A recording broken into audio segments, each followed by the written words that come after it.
Muito boa noite, pastor Genivaldo Tavares de Mello. É o vídeo de número 139, a Terceira Guerra Mundial. O texto que eu tomo por base, ele separa dois grandes momentos da vida da igreja aqui na Terra.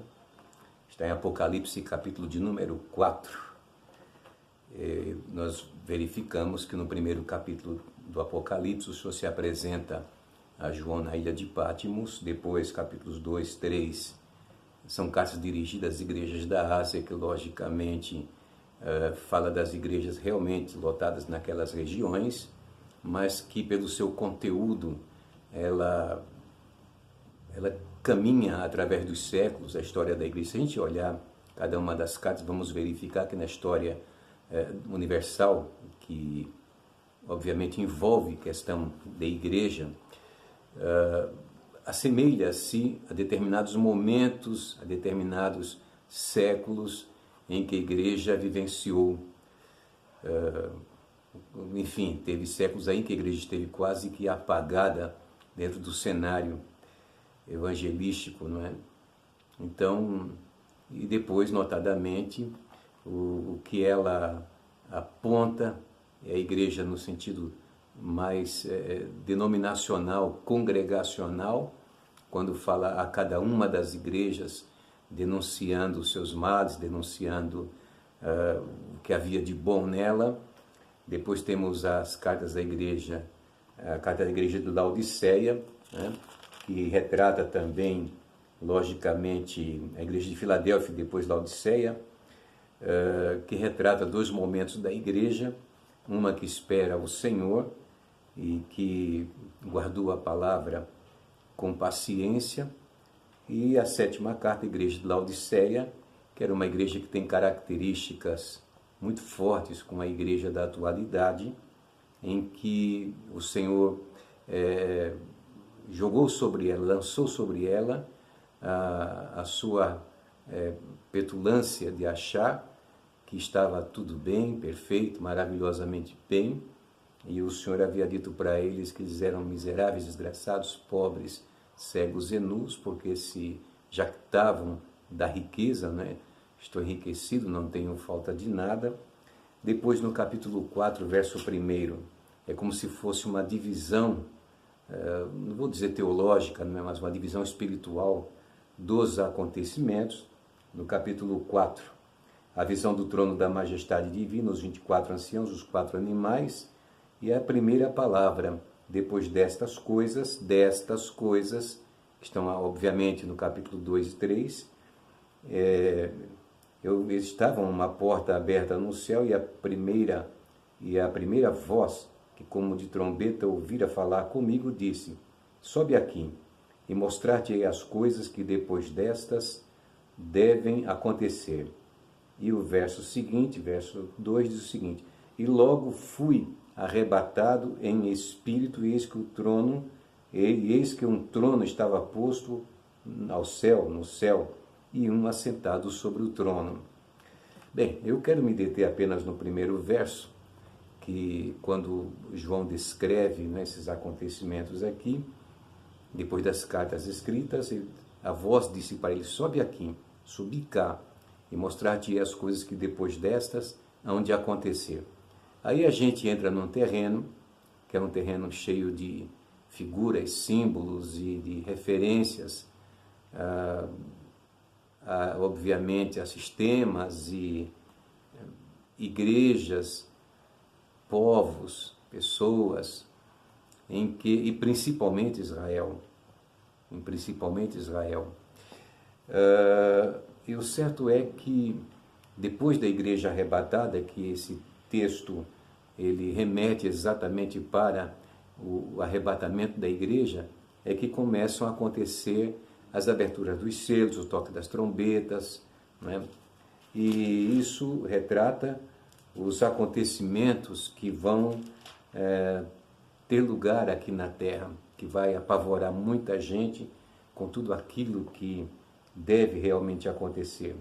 Veja que no capítulo 7, israelitas fiéis são salvos dos perigos iminentes, E esses perigos iminentes é exatamente o grande cerco que se fará sobre Israel, na tentativa de destruí-la de uma vez por todas, cumprir todas as ameaças que já fizeram contra Israel, e nações poderosas se unirão para realizar este intento.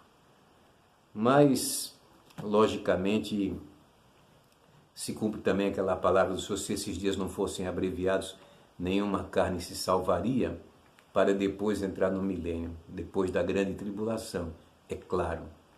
Eu tenho um livro, dois aliás, um deles retrata a Terceira Guerra Mundial, com fotos, com comentários sobre todos os acontecimentos, e a gente viu como ela foi terrível, desgastante e destruidora em toda a Europa e principalmente no Japão, quando se lançou sobre Hiroshima e Nagasaki, a famosa Enola Gay, não é? A bomba de hidrogênio, que destruiu aquelas duas cidades, aterrorizando todo mundo, e que ninguém jamais, pelo menos os japoneses, não esquecem aquilo. E certamente não desejariam que isso acontecesse de novo. Logicamente que temos aí, novamente, parece ressurgir aquela disputa comercial, promovendo a chamada Guerra Fria entre as potências. China, China, a Rússia, não União Soviética, a Rússia, Estados Unidos. E, logicamente, vamos entrar numa nova etapa na vida do Brasil. É claro que eu não vou dizer aqui que seria um absurdo que o Brasil se tornaria uma potência mundial, porque está muito longe disso, mas pelo menos, com certeza, o Brasil terá uma participação, um envolvimento muito grande nesses acontecimentos, nessa Guerra Fria, porque hoje, né, algumas potências, como principalmente China, de outro lado Estados Unidos, mas muito mais a China, se descuidar, compra o Brasil inteiro, não é? Essa é a proposta do capitalismo chinês, de adquirir, já compram na Europa vinícolas e estão por toda parte. E uma das maiores preocupações do novo governo será proteger as nossas riquezas minerais, né, da exploração das grandes multinacionais aí que estão trabalhando nessas áreas e certamente causando danos ao país. E a Terceira Guerra Mundial? A gente vê tantos irmãos, sabe, profetizando horrores e tantas coisas. E, logicamente, uma Terceira Guerra Mundial não teria a mesma característica da Segunda Guerra Mundial. Eu tenho um outro livro muito semelhante ao primeiro, que trata da Segunda, e esse já trata da Terceira Guerra Mundial, escrita por um general da OTAN, nem me lembro onde está, por aí guardado, e ele preconizava que essa guerra mundial, essa nova guerra mundial, seria uma guerra altamente tecnológica, e nós não temos nenhuma dúvida com respeito a isto. De qualquer maneira, e nós temos que orar, pedir a Deus e guardar no coração esta esperança da vinda do Senhor, porque nenhuma outra coisa mais nos interessa nesta vida. Os conflitos que existem por aí, dividindo o mundo entre direita e esquerda, são coisas que não terão valor diante das promessas da palavra do Senhor. Então é importante que nós guardemos nosso coração e temos esta convicção que não acontecerá nenhum mal contra nós. Passaremos certamente, talvez haja, e já há tribulações na verdade, mas não há grande tribulação prevista. E tampouco também esperamos uma Terceira Guerra Mundial antes do arrebatamento da igreja. Eu creio que são sinais que, após o rompimento, porque nós temos aí o grande movimento sionista, que é o maior sinal para mim, o que trata da vinda do Senhor, e foi uma recomendação do Senhor lá em Lucas, lá pelo capítulo 22, quando ele disse: olhai para a figueira e para todas as árvores do campo.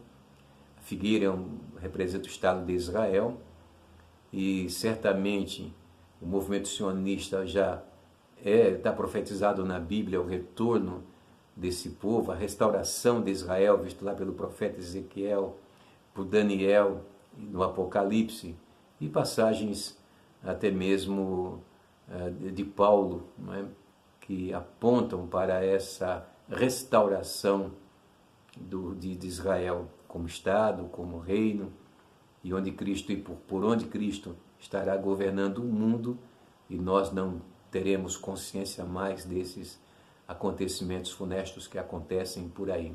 Jesus virá assim, quer acreditem ou não, quer aceitem ou não, ele vem.